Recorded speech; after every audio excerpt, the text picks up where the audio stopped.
ICS Hardoi की इस free online YouTube class में फिर से आपका एक बार स्वागत है। दोस्तों, आज हम बात करेंगे मध्य अमेरिका के बारे में। मध्य अमेरिका कोई महाद्वीप नहीं है, बल्कि ये दो महाद्वीप, उत्तरी अमेरिका महाद्वीप और दक्षिणी अमेरिका महाद्वीप के बीच का पार्ट है ये वाला। इसमें यूएसए की दक्षिणी सीमा, ये आपकी यूएसए की दक्षिणी सीमा है, यहाँ से लेकर के और दक्षिण अमेरिका के पहले यहाँ तक आपका दक्षिण अमेरिका है, कोलंबिया देश, कोलंबिया से पहले तक ये इतना पार्ट जो है ये आपका मध्य अमेरिका के अंतर्गत आता है। इसमें पहला मैक्सिको आता है, यहाँ पर आपका मैक्सिको पड़ेगा, ये मैक्सिको का क्षेत्र। उसके बाद केंद्रीय अमेरिका के द्वीपीय देश, ये देश, ये केंद्रीय अमेरिका के द्वीपीय देश कहे जाते हैं। इसके बाद ये कैरेबियन सागर है, इस कैरेबियन सागर के जो द्वीपीय देश हैं वो शामिल होते हैं। उत्तरी अमेरिका और दक्षिणी अमेरिका एक स्थल संधि के द्वारा जुड़ा हुआ है। स्थल संधि वह होती है जो दो स्थलीय भागों को जोड़े, और जल संधि वह होती है जो दो जलीय राशियों को जोड़े। यहीं पर एक प्रश्न ये खड़ा होता है कि लैटिन अमेरिका क्या है। लैटिन अमेरिका, तो इसमें आप जान लीजिए कि यूएसए की दक्षिणी सीमा, यूएसए की दक्षिणी सीमा से मध्य अमेरिका और पूरा दक्षिणी अमेरिका, यहाँ पुंटा एरेनास तक जो ब्राज़ील और चिली का इलाका है, ये सब पूरा, ये सब लैटिन अमेरिका में ही आता है। यूएसए के दक्षिणी सीमा के बाद, अर्थात कनाडा छोड़ दीजिए ऊपर का और यूएसए छोड़ दीजिए, इसके बाद जो भी है ऊपर से लेके बिल्कुल नीचे दक्षिणी अमेरिका तक, ये पूरा का पूरा लैटिन अमेरिका है। ये पूरा क्षेत्र आपका लैटिन अमेरिका के अंतर्गत आता है। इसके बाद हम बात करेंगे केंद्रीय अमेरिका की। तो केंद्रीय अमेरिका में ये आपका मैक्सिको है,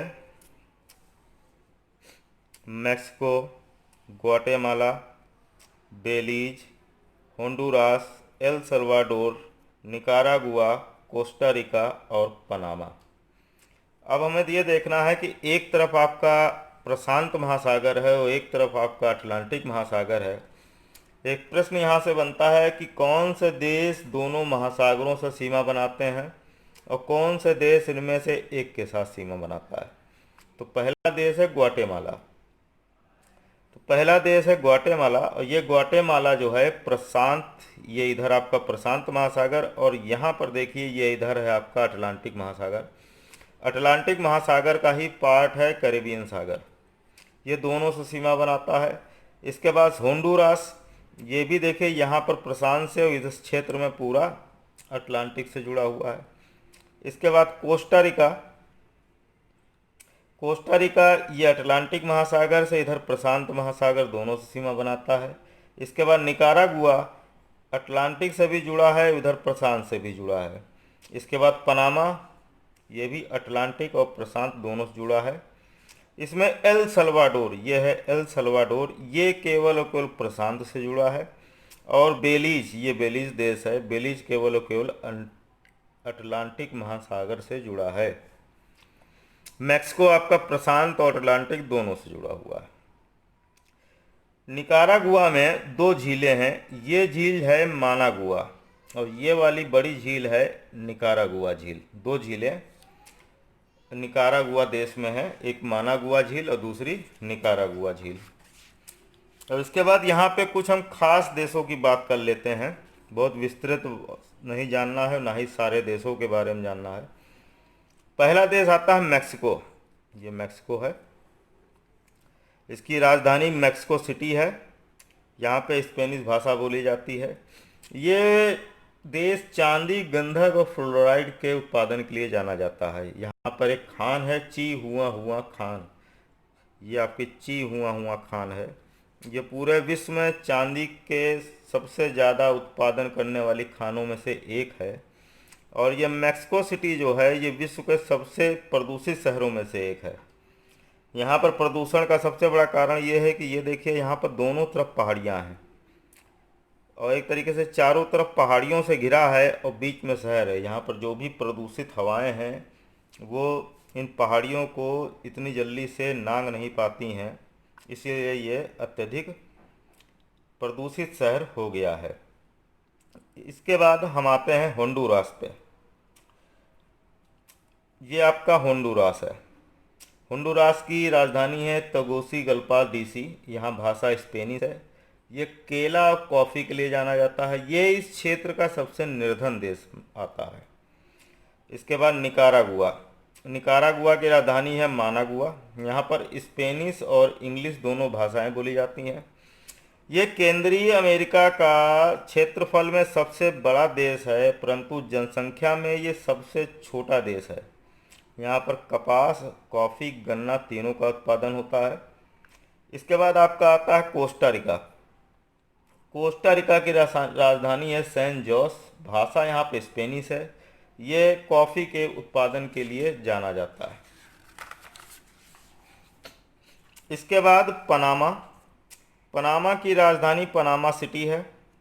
यहाँ पर भाषा स्पेनिश और इंग्लिश दोनों बोली जाती हैं।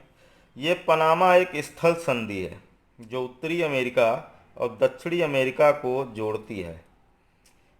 हालांकि यहाँ पे पनामा नहर का भी निर्माण कर दिया गया है, लेकिन वो मानवकृत निर्मित है। इसका सबसे सकरा जो बिंदु है यहाँ पर, ये मात्र 50 मील ही चौड़ा है और यहीं पर पनामा नहर निकाली गई है जो प्रशांत महासागर और अटलांटिक महासागर दोनों को जोड़ती है। पनामा केला और कॉफ़ी के उत्पादन के लिए जाना जाता है। अब हम कैरेबियन सागर की बात कर लेते हैं। यह आपका कैरेबियन सागर क्षेत्र है और यहाँ पर छोटे बड़े बहुत से द्वीप हैं जिनको एंटिलीज बोला जाता है। जो बड़े द्वीप हैं जैसे क्यूबा हो गया और ये आपका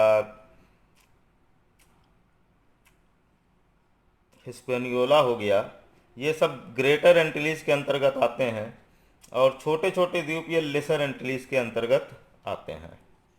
इसके बाद हम इस क्षेत्र के कुछ देशों की बात कर लेते हैं। बहामा। ये आपका बहामा है। बहामा की राजधानी है नसाउ। यहाँ पर अंग्रेजी भाषा बोली जाती है। यहाँ पर ये जो अंडेरा द्वीप है ये सबसे बड़ा द्वीप है और यहाँ पर जो न्यू प्रोविडेंस द्वीप है वो छोटा द्वीप है, लेकिन जनसंख्या सबसे ज़्यादा है, सबसे ज़्यादा महत्वपूर्ण है। पर्यटन यहाँ का प्रमुख उद्योग है। हालांकि इस क्षेत्र में हर देश में पर्यटन उद्योग है। इसके बाद दूसरा देश आता है क्यूबा। ये क्यूबा द्वीप है पूरा। ये इसकी राजधानी है हवाना और यहाँ पे स्पेनिश भाषा बोली जाती है। ये ग्रेटर एंटिलीज का सबसे बड़ा द्वीप है। ये जो क्यूबा द्वीप है ये ग्रेटर एंटिलीज का सबसे बड़ा द्वीप है। इसको एंटिलीज का मोती कहा जाता है, चीनी का कटोरा कहा जाता है। यहाँ पर चीनी और तंबाकू का उत्पादन होता है। इसके बाद डोमिनिकन रिपब्लिक। ये आपका डोमिनिकन रिपब्लिक है। इसकी राजधानी है सेंटो डोमिंगो। यहाँ पर स्पेनिश भाषा बोली जाती है। ये द्वीप जो है ये हिस्पेनियोला द्वीप है। हिस्पेनियोला द्वीप के 2/3 हिस्से पर डोमिनिकन रिपब्लिक गणराज्य है। ये ग्रेटर एंटिलीज का इस पूरे क्षेत्र का दूसरा सबसे बड़ा द्वीप है हिस्पेनियोला। यहाँ पर कॉफ़ी और गन्ना और कॉफ़ी का उत्पादन होता है। इसके बाद अगला आता है जमैका। ये है जमैका। इसकी राजधानी है किंगस्टन। भाषा है अंग्रेजी और यहाँ पर जमैकन रिसल दूसरी भाषा बोली जाती है। यहाँ पर गन्ना भी होता है, केला भी होता है। ये बॉक्साइट के लिए जाना जाता है और यहाँ पर कास्ट शिलाकृतिक आकृतियाँ मिलती हैं, उनके लिए जाना जाता है। इसके बाद आपका ये है हैती।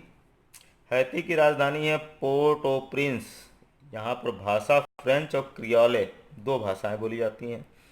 हिस्पैनियोला द्वीप के दो दो तिहाई भाग पर डोमिनिकन रिपब्लिक था और उसके बचे हुए भाग पर हैती है। यहाँ पर कॉफ़ी और शराब, खासतौर से रम का उत्पादन होता है। बॉक्साइट इस क्षेत्र में पाया जाता है। इसके बाद आपका आता है बारबेडोस। ये बारबेडोस है, इसकी राजधानी ब्रिजटाउन है। यहाँ भाषा जो है इंग्लिश है। यह चीनी और शराब, खासतौर के रम के उत्पादन के लिए जाना जाता है। इसके बाद आपका है एंटीगुआ बाराबूदा। इसकी राजधानी है सेंट जोन्स। यहाँ पे भाषा अंग्रेजी और पैटाइज भाषा बोली जाती हैं। ये चीनी और कपास के लिए जाना जाता है। इसके बाद पोर्टो रिको। ये पोर्टो रिको है और इसकी राजधानी है सैन जुआन। यहाँ पर भाषा स्पेनिश भी बोलते हैं और अंग्रेजी भी बोलते हैं। ये गन्ना, तंबाकू, कॉफ़ी के उत्पादन के लिए जाना जाता है। यहाँ का सिगार काफ़ी फेमस है। इसके बाद आपका ट्रिनिडाद टोबैगो आ जाता है। ट्रिनिडाद टोबैगो ये रहा। इसकी राजधानी है सैन जुआन और यहाँ पे इसकी राजधानी है पोर्ट ऑफ स्पेन और यहाँ पर अंग्रेजी भाषा बोली जाती है। ये गन्ना, खट्टे फल और कोको के उत्पादन के लिए जाना जाता है। इसके बाद आता है ग्वाटेमाला। ग्वाटेमाला आपका ये रहा ग्वाटेमाला और ग्वाटेमाला की राजधानी है ग्वाटेमाला सिटी और यहाँ पर भाषा है स्पेनिश। यहाँ पर कॉफ़ी, केला और कपास का उत्पादन होता है। इसके बाद आता है बेलीज़। ये आपका बेलीज़ है। बेलीज़ की बेलमोपान इसकी राजधानी है और अंग्रेजी भाषा यहाँ पे बोली जाती है। चीनी, संतरा, चकोतरा फल पाए जाते हैं, उत्पादन होता है इनका। और मेंटी एक जीव होता है जो बहुत ही विचित्र जीव है, जो उभयचर भी है और स्तनपायी भी है, वो यहाँ पाया जाता है। इसके बाद एल सल्वाडोर। ये रहा एल सल्वाडोर। एल सल्वाडोर की राजधानी है सैन सल्वाडोर। यहाँ पे भाषा स्पेनिश बोली जाती है। यहाँ पर कॉफ़ी और कपास की खेती होती है। इसके बाद आता है बर्मुडा। ये बर्मुडा लगभग यहाँ पे पड़ेगा अमेरिका के पूर्वी साइड में। इसकी राजधानी है हैमिल्टन। भाषा अंग्रेजी है। यहाँ पे 300 प्रवाल द्वीपों का समूह है।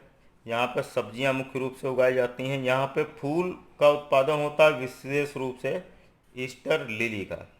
इस पूरे देश में जो मध्य अमेरिकी क्षेत्र है, मध्य अमेरिकी क्षेत्र, इस पूरे क्षेत्र में पर्यटन हर देश का एक उद्योग है। इसके बाद हम बात करते हैं मरुस्थल की। तो सोनरन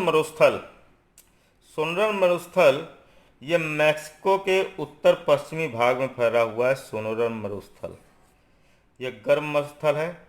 इसके बाद हम पठार की बात करते हैं। तो यहाँ पर पठार है, मैक्सिकन पठार, मैक्सिको का पठार, जो कि पश्चिमी तथा पूर्वी सिएरा माद्रे पर्वत श्रेणियाँ हैं। यहाँ पर ये उन्हीं पूर्वी और पश्चिमी सिएरा माद्रे पर्वत श्रेणियों के बीच में फैला हुआ है, मैक्सिको देश में है। इसके बाद हम प्रायद्वीप की बात करते हैं। तो युकाटन प्रायद्वीप, ये यहाँ पर ये प्रायद्वीप है और ये क्षेत्र जो है ये चांदी के निक्षेपों के लिए जाना जाता है।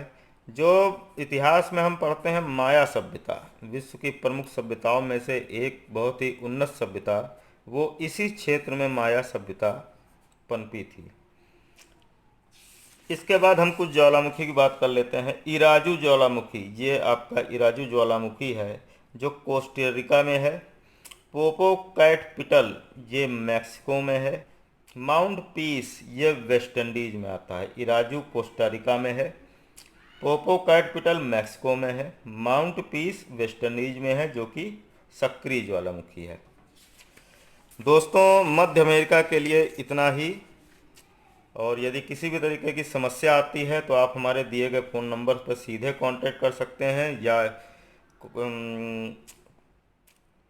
बॉक्स में जाकर के मैसेज कर सकते हैं। कमेंट बॉक्स में जाइए, मैसेज कर दिए। कोई भी समस्या है, आपकी समस्या तुरंत सुलझाई जाएगी। उम्मीद है आप